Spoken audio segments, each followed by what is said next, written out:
Venerable, this is a repeated question asked you before. So past and the future, isn't it? It happens in the present. Could you please brief on this?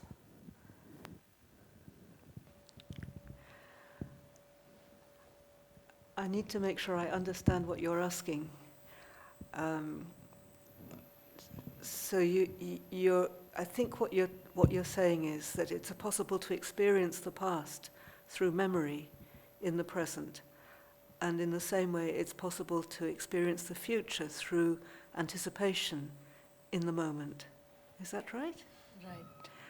And are you asking whether that's all right, whether that's appropriate, or? Yeah, I just want to know whether it is appropriate or not. So the place of thinking into the past and thinking about the future. Completely appropriate. As long as you know that's what you're doing. So we can have a habit of going back to the past or planning for the future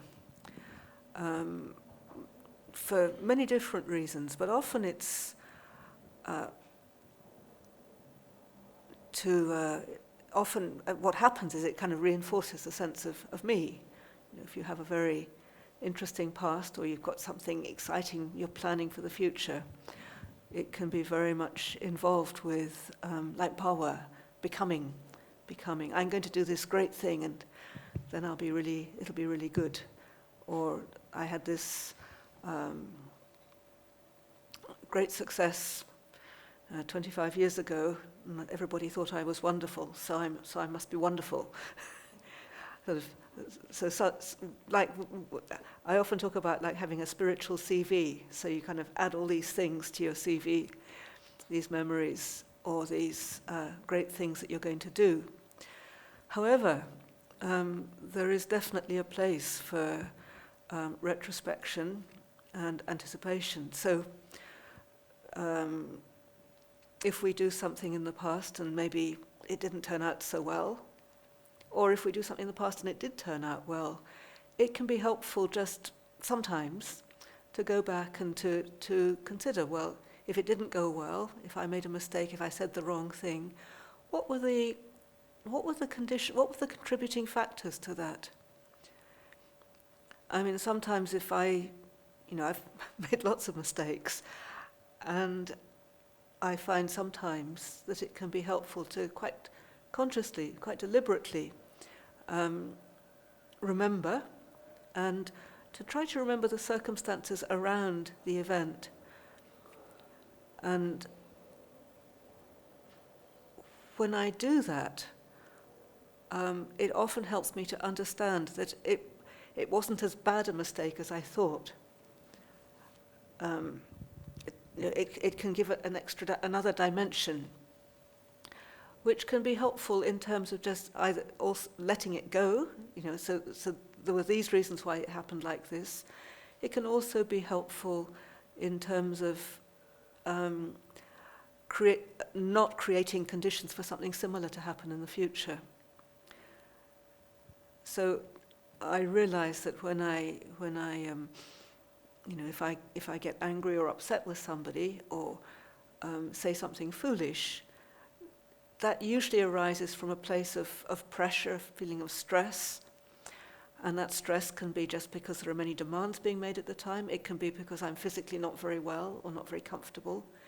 Even things like not having enough clothes on. If I'm cold, then there's a kind of tension, which means that you're much less mindful. So these can be helpful ways of just reflecting on things in the past.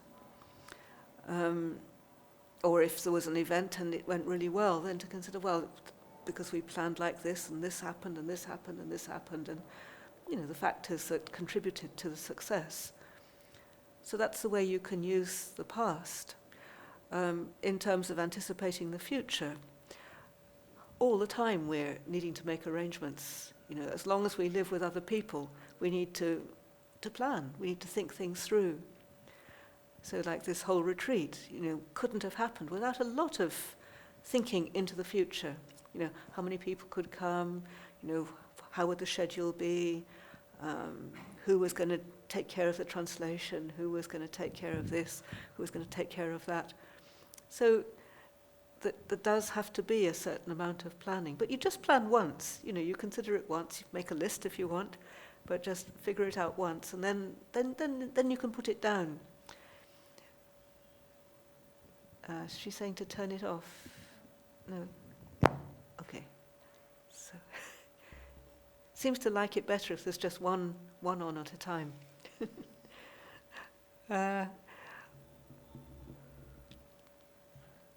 So the problem happens if we get overexcited about something in the future, and if there's a kind of like this energy of bhava, this energy of becoming, rather than just a kind of calm consideration of what's going to be needed to enable something to flow smoothly. Having said that, the other thing that's important that actually comes about through as our mindfulness increases is the capacity to change course. Like if things don't work out the way we anticipate, somebody doesn't show up or it's raining when we're expecting sunshine, to be able to adapt. Or if we miss the train, to be able to adapt according to circumstances. So that is where actually being rooted in the present moment is really helpful. Because if we're totally obsessed with what's going to happen in the future and what has to happen in order for things to work out well, if we forget to be mindful with how things are right now, then if things don't work out, we can find ourselves really upset, and we can react in unfortunate ways. So past and future definitely have a relevance in our lives, but our main focus needs to be in what's happening now.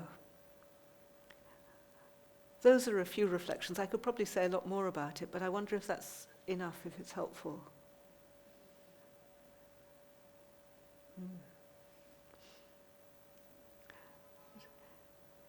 Yes.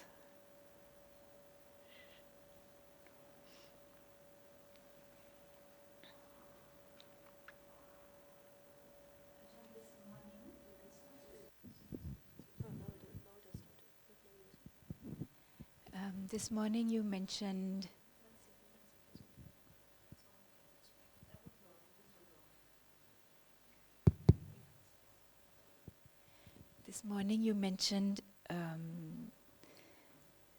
during reflection time the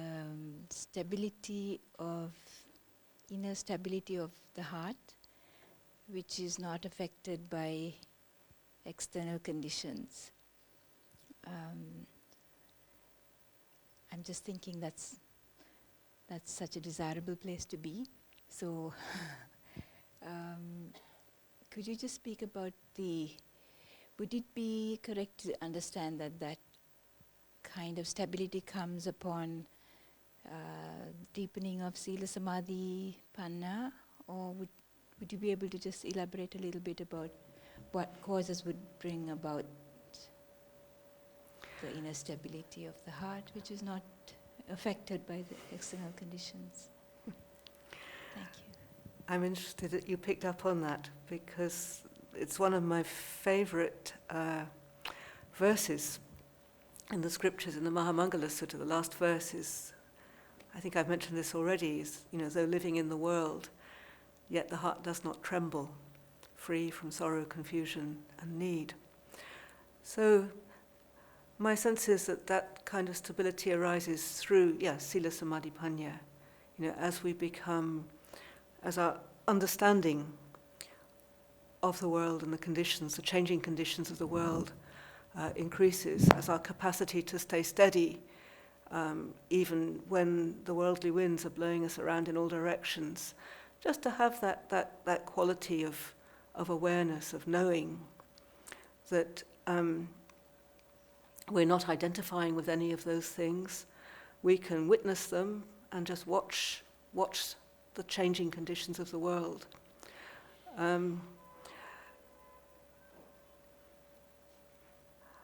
It seems to me that it arises as our mindfulness increases, as our capacity to to hold steady in the ordinary things of life.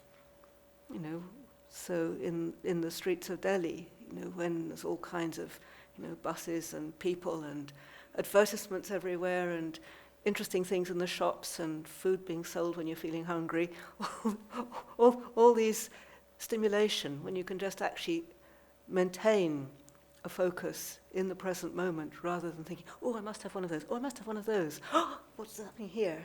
You know, the movement towards and away from the different kinds of stimuli. So it's not that you stop feeling or stop having a sense of concern for the welfare of your, you know, for your own welfare, the welfare of others. That's definitely there, and at the same time, there's the stability of knowing. The way I often think of it is like just the perfect refuge in Dhamma. You know, just that you're really there. You know, you take refuge in Dhamma, and for me, it comes from a kind of faith, a kind of trust that actually that's the best place to be. That's the place from where I'll be able to respond in the most skillful possible way. What can often happen is, if situations are really difficult, is that we go up into our heads. We start thinking, or else we just react. We have a kind of gut reaction. Whereas just staying calm, steady, centered in the heart, in the place of Dhamma, then our response and our quality of presence can enable a kind of, it's almost like a protection, actually, strangely, because we're not pulled out into some kind of reactivity. You know, we're there, we're ready, we're responsive.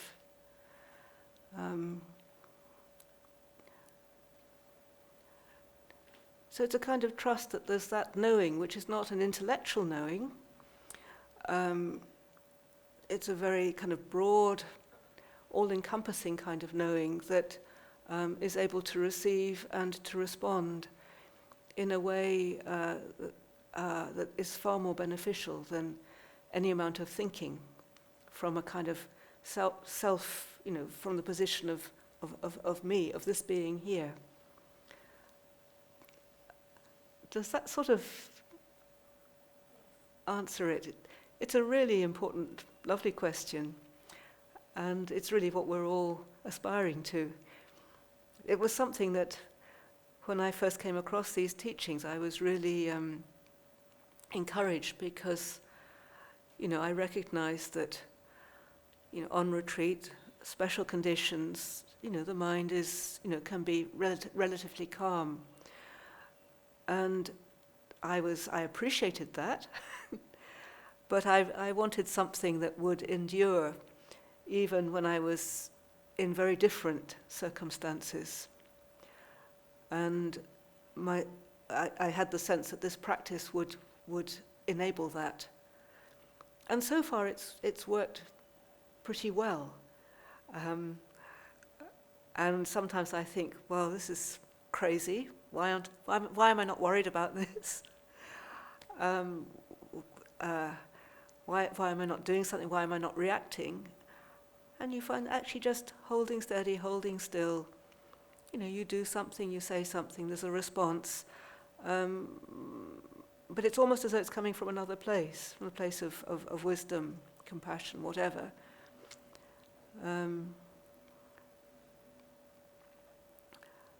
So, you know, people in the world might think we're nuts, not reacting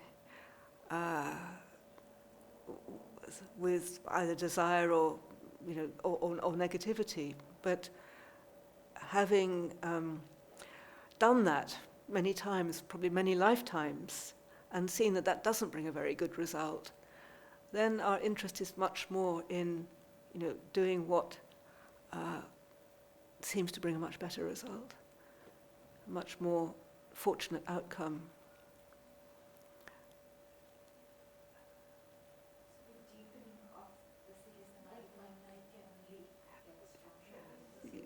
Microphone. So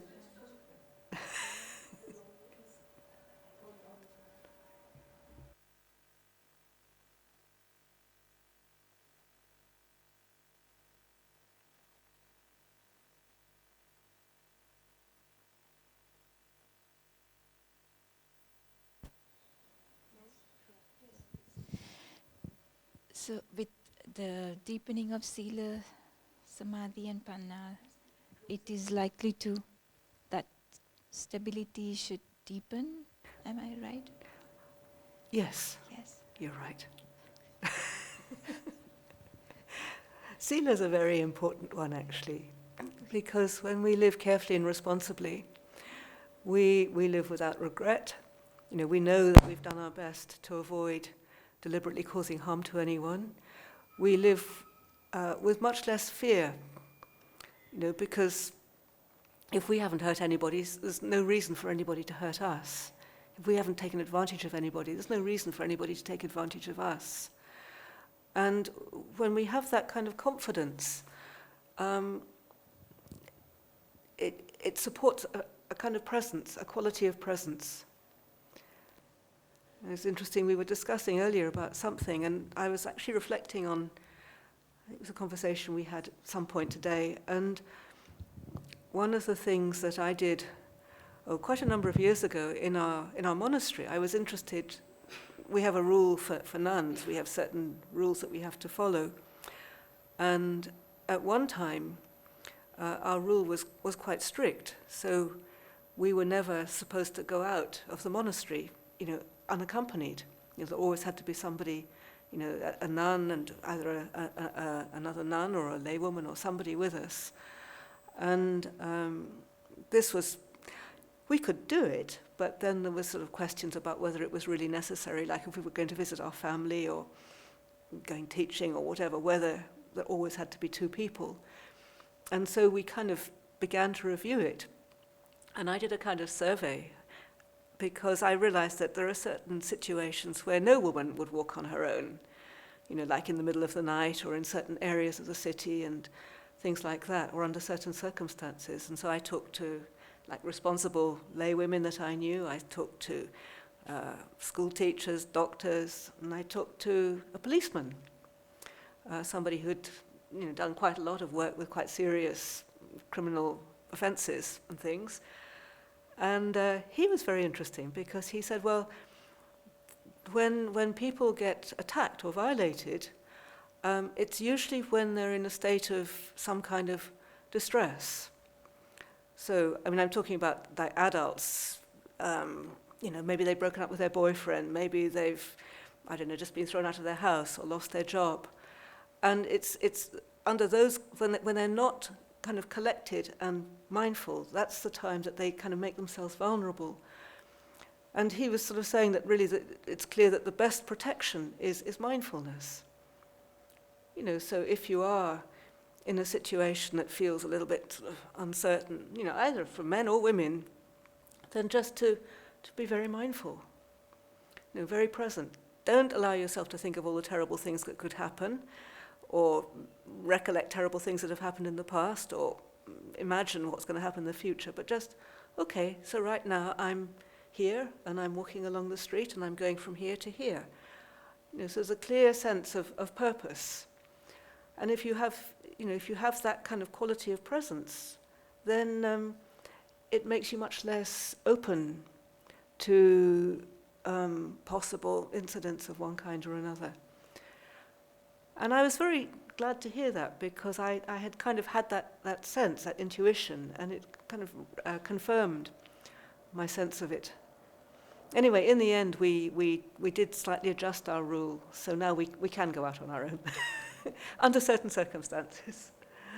But it was a useful exercise for me to consider, well, what would the world blame, if a nun were, something happened to her.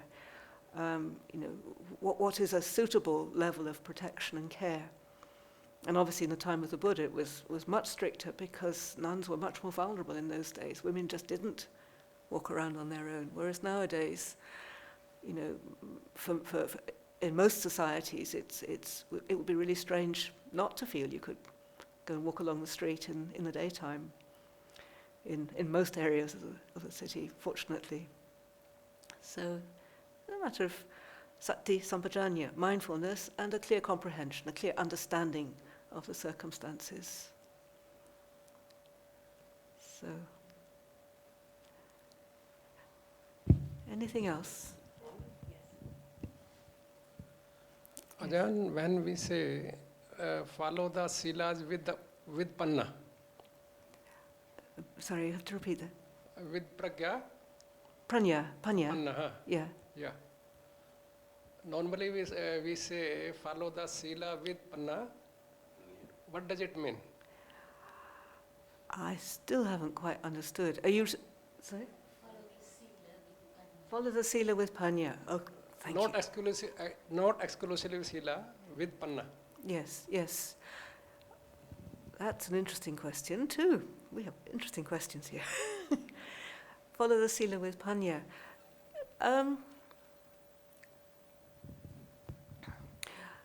The different aspects of the path, they work together. They need to work together. And we can become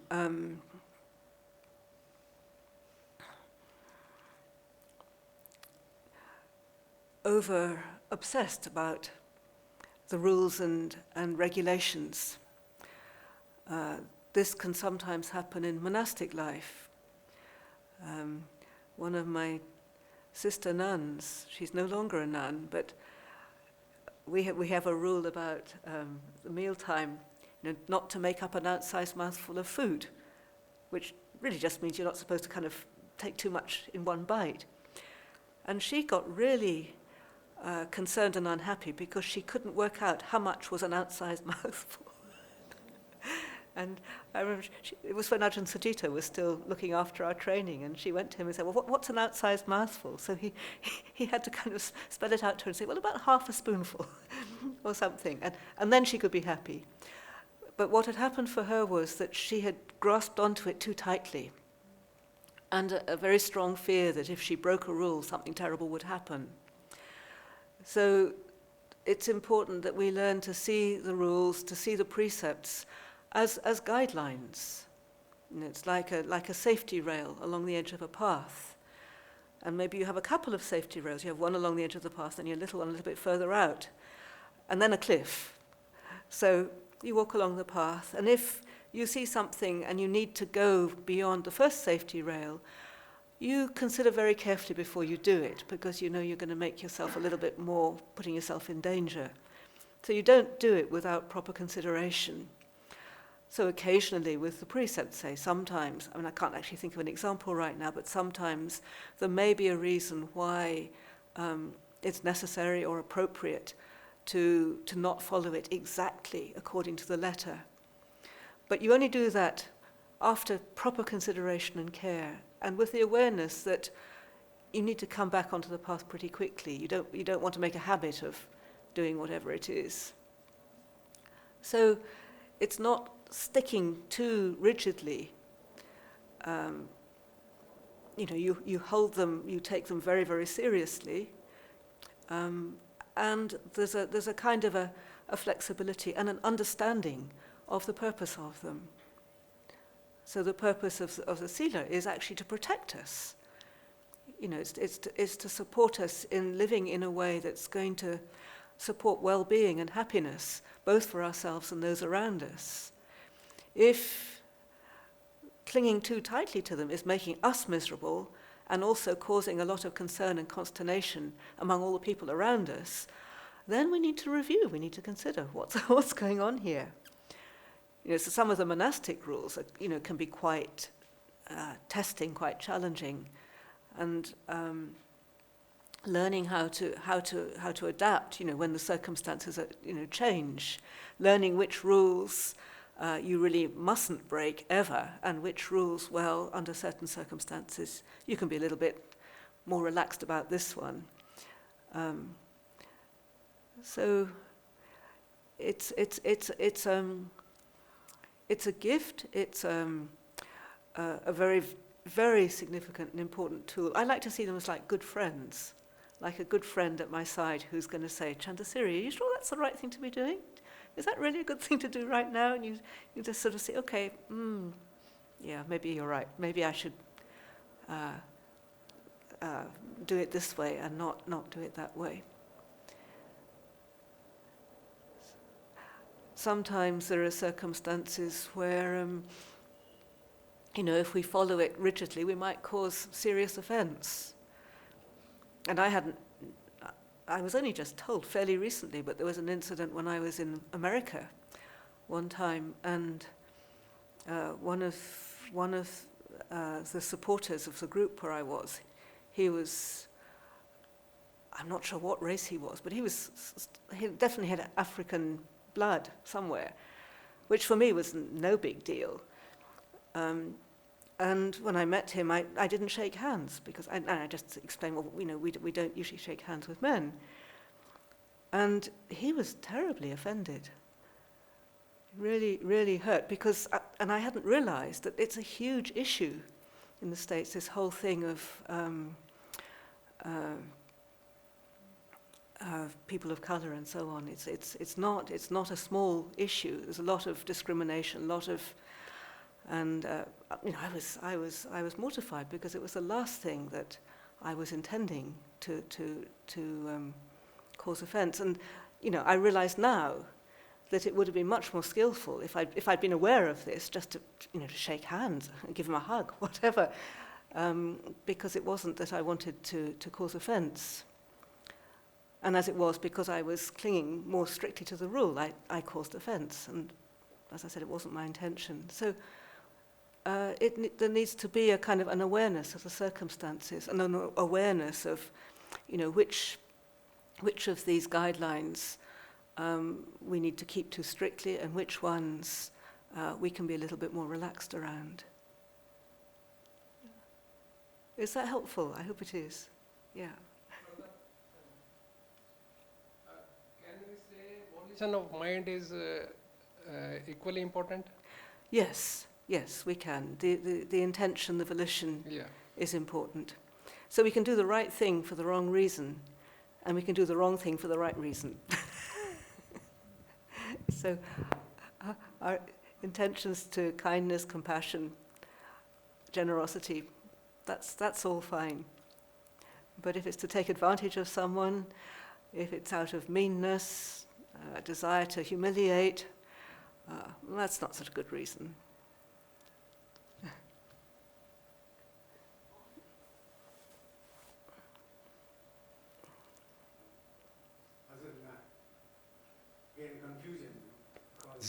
Listening to you and having gone through certain instances where you think that you want to follow Shila and the environment doesn't support it, and you still want to do it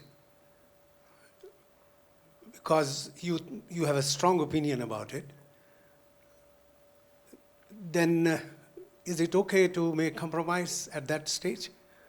Like you suggested just now, that because he was a colored guy and he felt offended that you did not shake hands with him. Mm-hmm. But then there was, you were supposed to follow a particular doctrine that which did not allow it to happen. Mm-hmm. So should we then compromise in our lives whenever such situations arise? Will it not leave some effect, mental, mentally you feel, then later on you repent that why did you not stick to your own thing that you thought was right to do? This is what I was referring to when I talked about the safety rail. So we can see Sila like a safety rail along a dangerous along a pathway, and over the edges there's possible dangers. But if we can see what's on the other side of the safety rail, and if there's a situation where it seems it would be helpful to cross the rail, to go over the rail, then we might do that just once or twice. So, by which I mean that a little bit of compromise sometimes can be a skillful response to a situation. But this is where we need to be quite clear about our motivation. Why is it I'm doing this? Maybe we do it once and we think, well, I did it once because I really wanted to help. I didn't want to cause harm by not supporting this person or not doing whatever it was. And then the next time, and then it can become a habit. It can also just be a kind of a lazy way around it. I'll just do it like this. No one will mind. No one will notice. People don't even know what the rules are. So, it's okay. But it's not okay for your mind. You're quite right. So the precepts, the guidelines are there to protect us. And if at some point there's a situation where you really consider and you think, actually, it would be kind to do this, therefore I'll do it, and I'll take the consequences. There are situations where I would say that would be appropriate, skillful, as long as you recognize why you were doing it, that it wasn't laziness, it wasn't because you were afraid that people were going to not like you or wanted to fit in or something like that, but it was out of compassion. If that's the case, then, you do the action, and then you come right back onto the path again. Avoid having it become a habit. So, that's what I would say. And the Buddha's, there's an interesting phrase that comes up in some of the Vinaya scriptures, teachings, the teachings about the monastic discipline, where it says, you train yourself openly and in private in the rules of conduct, in doing things in a particular way. So it's not, there's a kind of uprightness. You know that you're keeping the rules as best you can, whether people are looking or not. Because if you don't, it harms you. It doesn't feel very good. You're not very comfortable with yourself after a while. However, fortunately, for the monastics and for the lay people also, we have, like the Opposita, we have certain days where we can renew our precepts. We can re-establish ourselves in the training that we've undertaken. So, we can say, okay, right, I did those things and that wasn't very good and I don't feel, I'm not sure that I really told the truth there and maybe I exaggerated a little bit there and maybe I was a bit whatever. So, okay, so now I'm going to renew it, I'm going to start again, try again. So we acknowledge, if we have had to compromise in some way, we acknowledge it. We say, okay, that wasn't very good, okay. And I like to when, how many times one can repeat it. You can keep repeating it over and over and over and over again. It's nice to see you laughing. We have a counter example, in Ramayana, one of the epics. You need the microphone. Microphone. This is getting interesting. This is getting interesting. One of our epics. Turn it on. Oh, okay. There you are. All right. Mm-hmm. So I was just laughing about the fact that it's becoming more interesting now because one of our epics, the Ramayana, the story rests on Sita not following the rule, and she wasn't aware what would happen if she stepped over the Lakshman Rekha, and the whole war was waged just because she overstepped. And if you look at Sila like something which has been formed for our protection, and we do not know what all it protects us from, there can be a kind of reverence. I'm just making it I'm just saying it as it occurring to me now. And actually, Mr. Mehra's question came out of probably, and this is again my imagination, an incident that happened today morning, that there was a cleaning cloth missing from the place where it was supposed to be. And and Manisha was looking for it, and I said, I'll check with Mr. Mehra. And then she and Mr. Mehra had a discussion which was not going the right way, and I just told Mr. Mehra, look, Mr. Mehra, you took something that was not given to you. You've broken a shila. And he took it very seriously, and then he said, no, I'm going to retake my sila if that is the case. And I said, look, there is a finer and finer interpretation that even if you take a lift in a car where someone has not offered you a lift, you are again taking something that is not given. So it depends on how deep you want to go, but there can always be a deeper level of following the precepts. And I just thought of lightening the... Yes, yeah. Yeah, so thank you.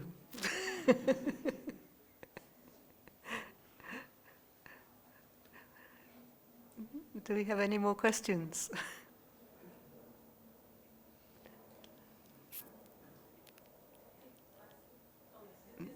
Yes.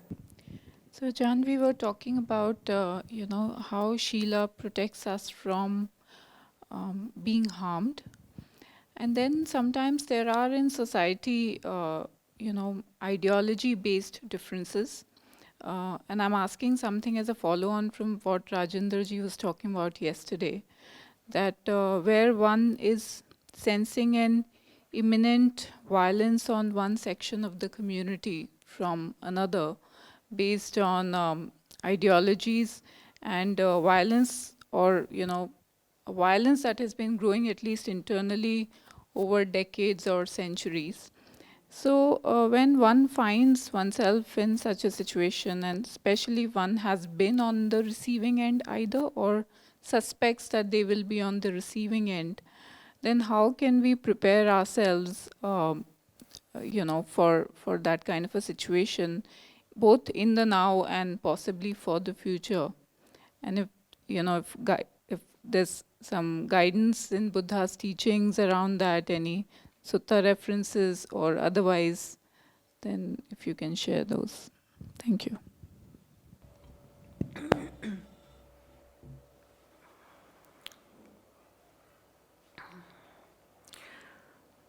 And I've lived a very fortunate life up until now and haven't been in such a situation. Obviously, I speak with people who have from time to time. And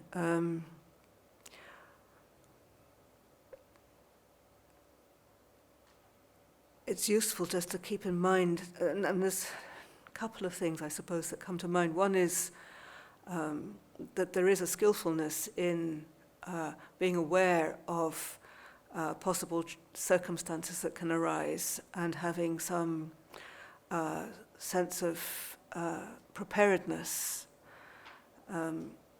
So if you know that something's going to happen, then to as far as is reasonable, be prepared. If there are guidelines for that, practical guidelines. One of the best preparations for the future that I've discovered is just being present. We can put a lot of energy into anticipating some difficult situation and really wear ourselves out with fear and anticipation and stress. And all of these things make us less mindful because we exhaust ourselves. We're putting,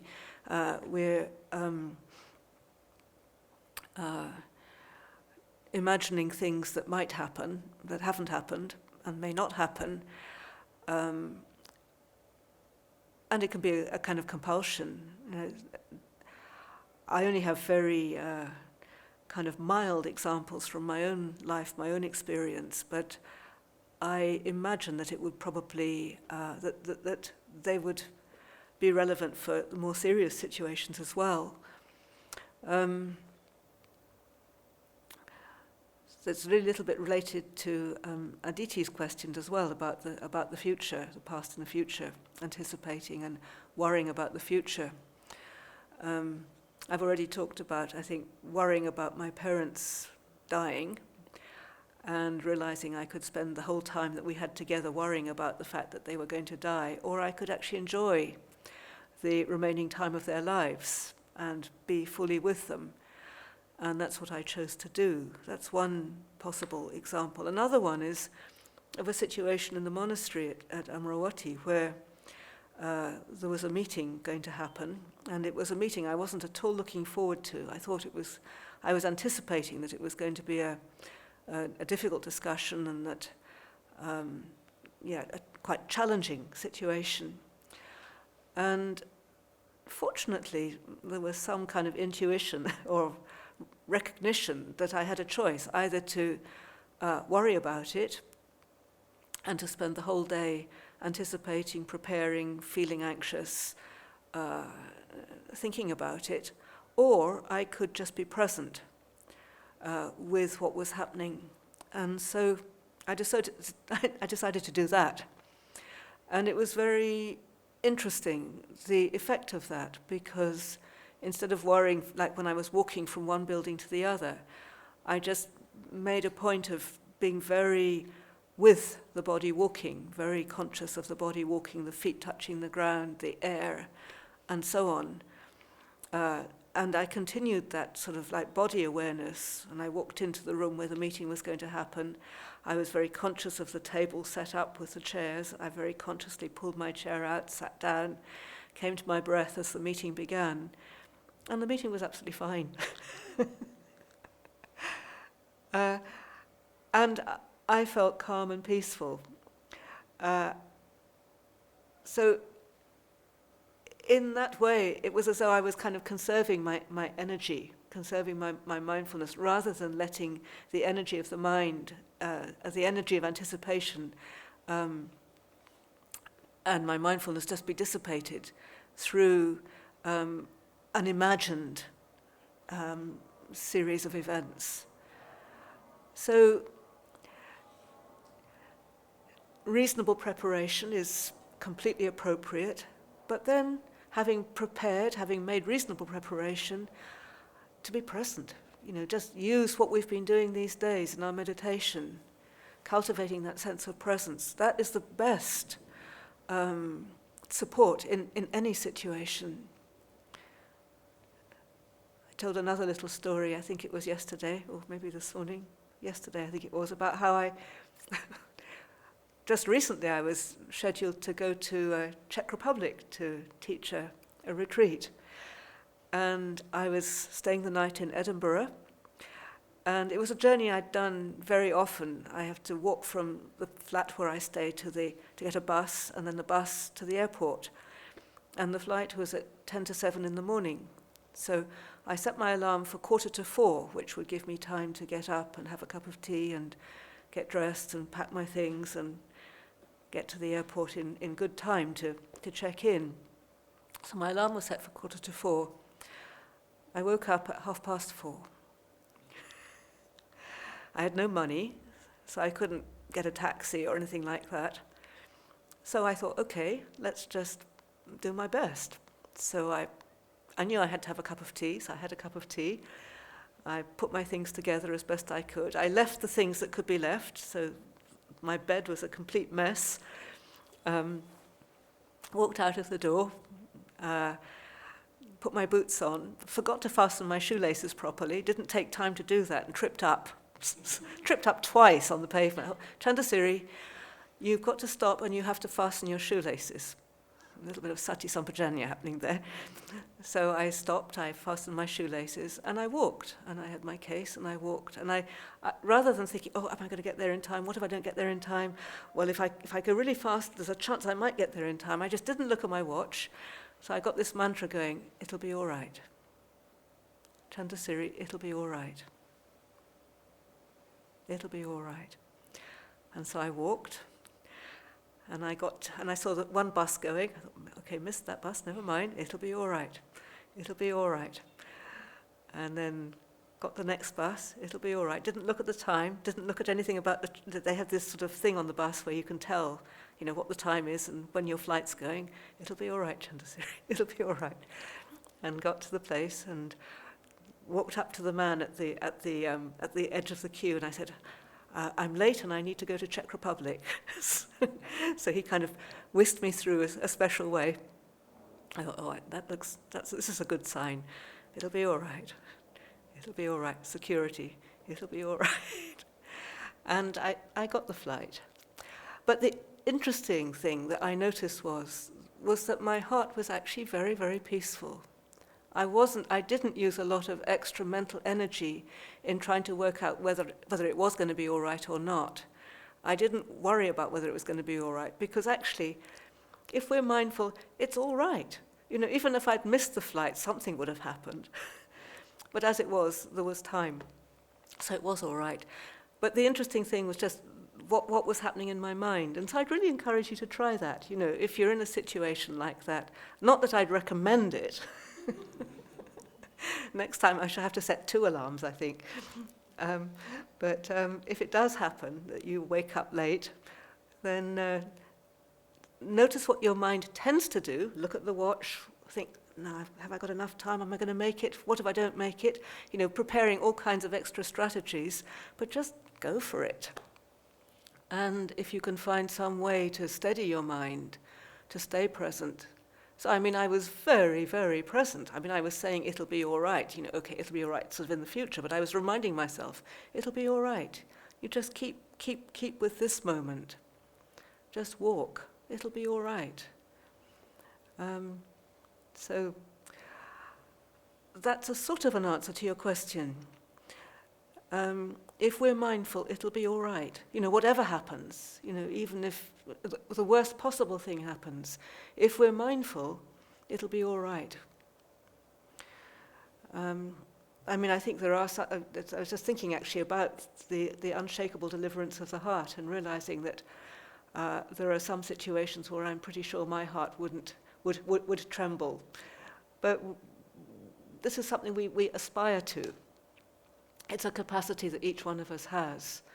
And we may not quite be there yet, and life will certainly shake us. And we'll find as we continue with our practice, as we keep practicing, that the trembling happens less. And we can notice that, situations that might have been really, really difficult, we find that there is a sense of inner steadiness. So we can be encouraged by that as we notice it in our own lives and practice. So thank you for your questions. So those who would like to go to the park, would some people like to go to the park, or